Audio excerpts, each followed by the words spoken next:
હું શ્રી કાજરી પ્રાથમિક શાળા 2 માં ભણું છું. આજની મારી બાળ વાર્તાનું નામ છે લાવણીની શિખામણ. એક લાવણી હતી. તે ઘઉંના ખેતરમાં માળા બાંધીને રહેતી હતી. તેને નાના નાના બચ્ચા હતા, તેથી તે તેને માળામાં મૂકી અને પોતે છમછમવા જતી. એક દિવસ લાવણીએ કહ્યું કે આ ખેતરનો જે પણ માલિક વાત કરે તે તમે હું સાંજે આવું ત્યારે મને કહી દેજો.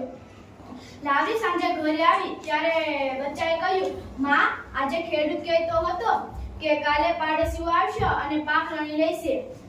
માએ કહ્યું, તે તેના પાડોશી ઉપર આધાર રાખે છે, તેથી તેના મહિનાઓ નીકળી જશે. ચિંતા છોડો. બીજો દિવસ આવ્યો. ખેડૂત ખેતરમાં આવ્યો તો પાડોશીઓ ન હતા, તેથી તેણે કહ્યું કે હું મારા કાલ સગાને બોલાવી લઈશ અને પાક લણવાવી લઈશ.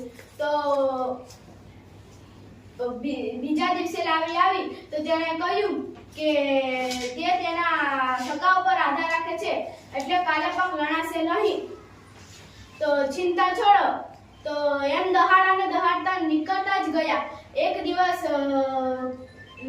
ખેડૂત અને તેની ઘરવાળી આવી તો ખેડૂત ગુસ્સામાં બોલ્યો કે કોઈ આવતું નથી, એટલે આપણે જ કાલે આ બેઉ આવશું અને પાક લઈ લઈશું. તો લાવણીએ કહ્યું, તેણે પારકી આશા છોડી છે, એટલે તે કાલે જરૂર આવશે. હવે આપણે સલામત જગ્યાએ જતા રહેવું પડે. તે કહી તે તેના બચ્ચા સાથે સલામત જગ્યાએ જતી રહી.